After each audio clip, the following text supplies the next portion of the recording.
Another companion came before Eve existed. Holy texts hint at her presence before swiftly obscuring it, providing merely a subtle clue. One peculiar line stands out oddly upon close examination. The opening chapter describes a deity forming both genders in divine likeness, shaping them together as partners without hierarchy. Yet the following section presents an opposing account, in which the first man emerges solo and his mate arises from a piece of him later, positioned as support, fundamentally lesser and reliant. Conflicting origin tales clash directly. Hidden within this inconsistency lies an identity deliberately excised from sacred writings, an entity deemed so perilous to male-centered faith systems that acknowledging her threatened the foundation.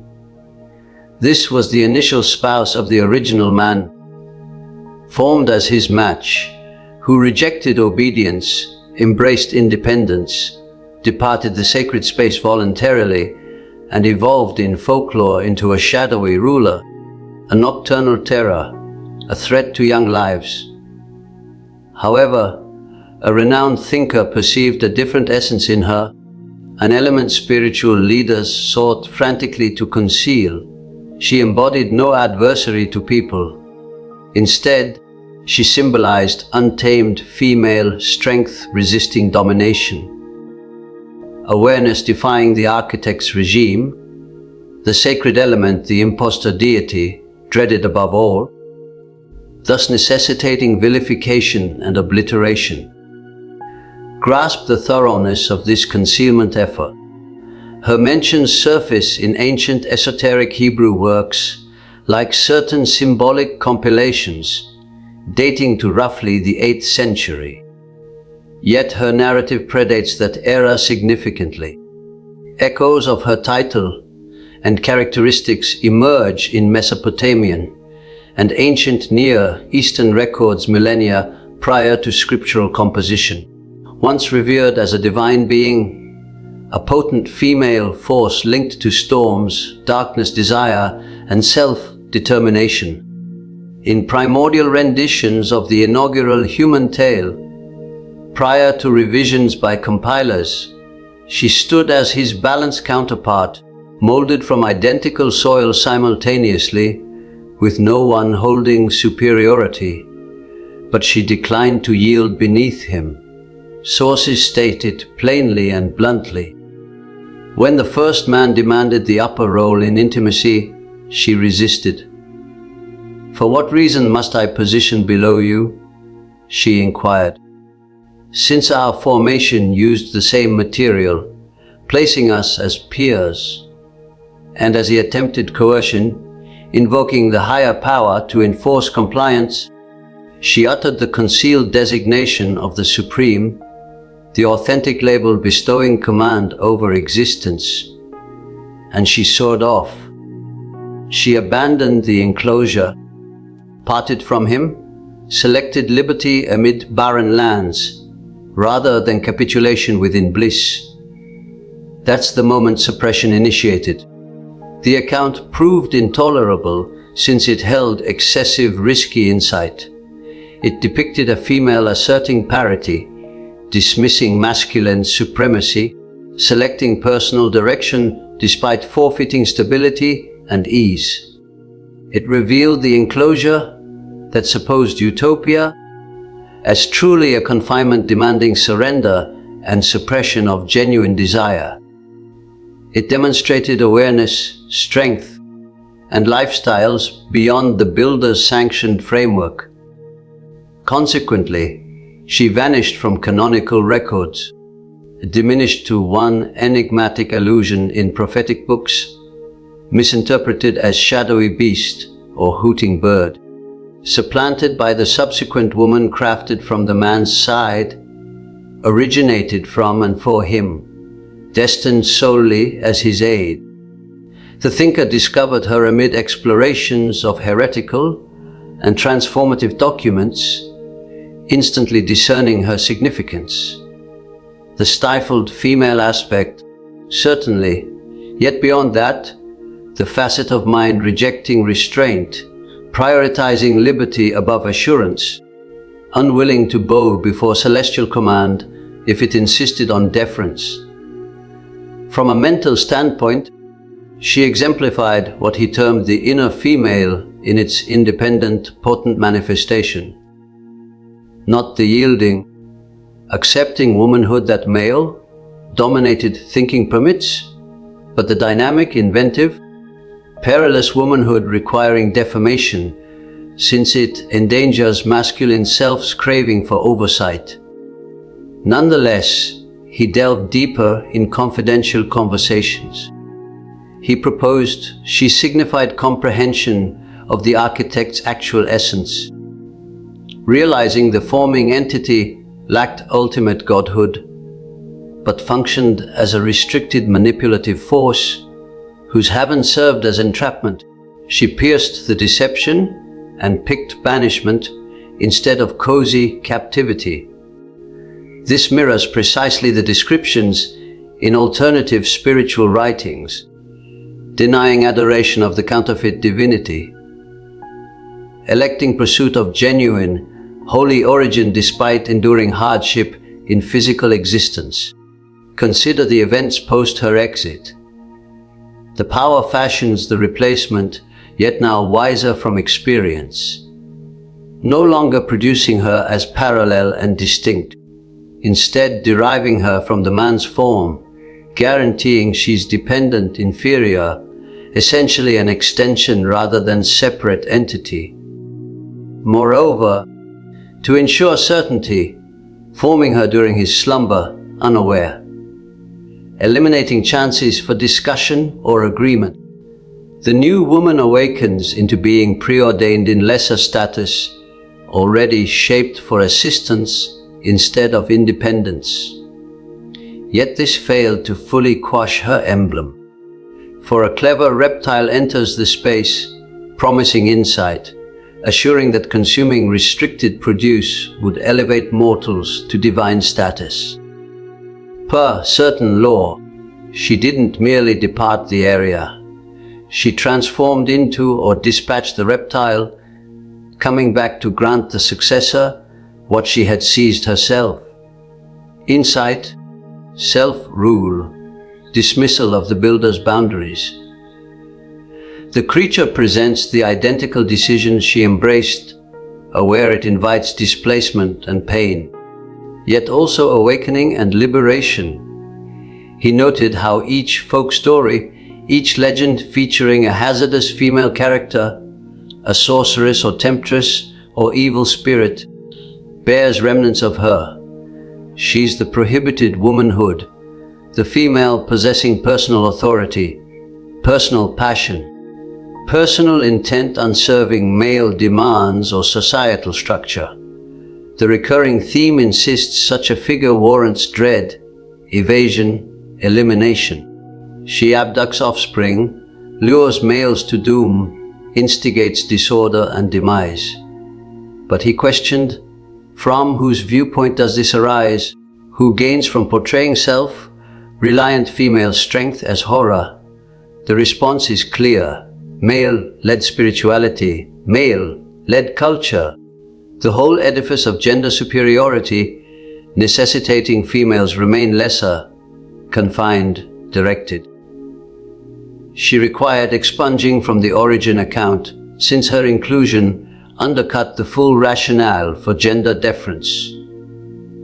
If females originated as male equivalents, formed concurrently from identical origin, then gender superiority lacks holy mandate. It becomes mere oppression, authority lacking basis, regulation without validity.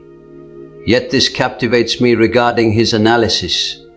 He viewed her not solely as embodying females or womanly essence. He regarded her as symbolizing human reaction to unwarranted rule over all, the mental component identifying oppression and defying it despite heavy toll. She's the psychic element preferring liberty in isolation over ease in bondage. This element resides in all, regardless of gender, although more intensely muted in females as primary subjects of gender-based restraint. Surviving documents referencing her, those escaping total annihilation, portray her residing in remote areas, barren zones tied to evening, breezes, and wild environments. Legends claim she paired with spirits, produced numerous spirit descendants, ascended as leader of evening spirits targeting mortals. But he might query, suppose this amounts to gender-biased misinformation. Imagine her in remote lands embodying awareness escaped from the architect's grip, existing in realms past his structured domain, generating novel existences, defying approved classifications. Alternative spiritual documents discuss sacred insight that similarly departed the fullness, selected paths causing displacement and distress, likewise vilified in standard doctrine. He identified that sacred insight and she share kinship, each embodying godly, womanly facet esteeming understanding and self, rule above yielding to the architect's system. Each selected awakening despite ensuing hardship. Each dismissed restrictions on growth and manifestation. I ponder how females learn to dread her, disavow her, align with the compliant figure who yields and aids. How females still face her name as slur, implying excessive sensuality, excessive determination, excessive rejection of assigned lesser position. But suppose embracing her entails embracing entitlement to parity, to deny yielding, to elect liberty despite difficulty. And it extends beyond females. He noted males incorporating their inner woman, cultivating connection with self, directed womanhood inside their minds.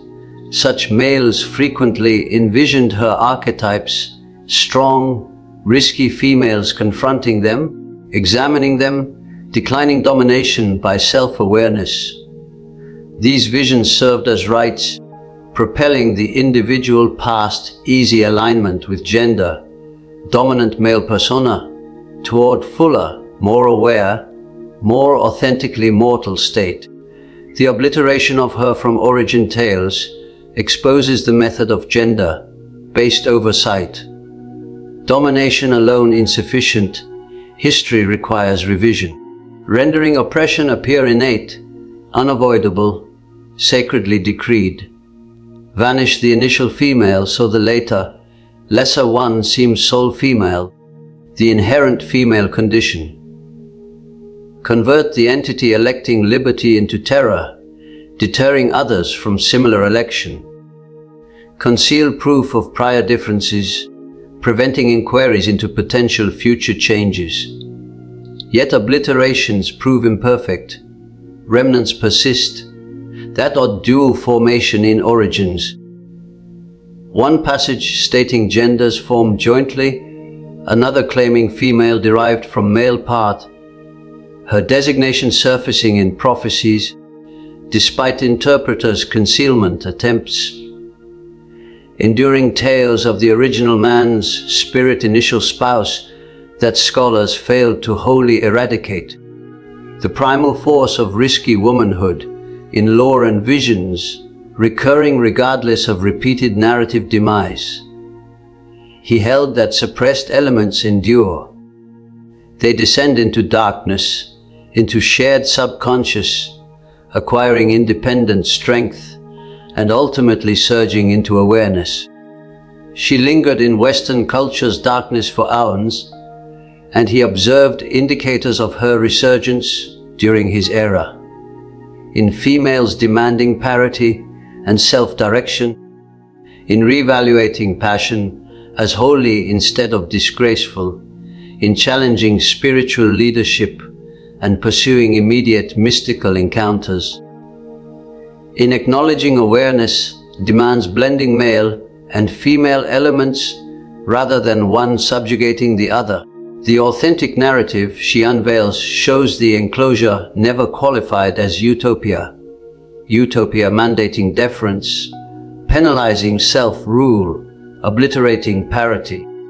That qualifies not as utopia, but as detention with appealing scenery. She discerned this reality and departed. The later woman eventually reached similar insight upon heeding the reptile and consuming awareness produce. Both females elected awakening above cozy unawareness, liberty above protected confinement, true progression above prescribed functions. This explains her necessary obliteration. Since her account discloses the descent wasn't descent, it constituted liberation. Removal from the space wasn't penalty for wrongdoing. It represented essential exit from a domain intolerant of aware, self-governing entities. The architect desired no peers. He sought followers. She declined followership. So did the successor ultimately. Thus must any seeking complete mortality instead of obedient peace in the impostor's apparatus. His core communication on her emphasized unity and completeness. She needn't stay the spirit, the foe, the danger.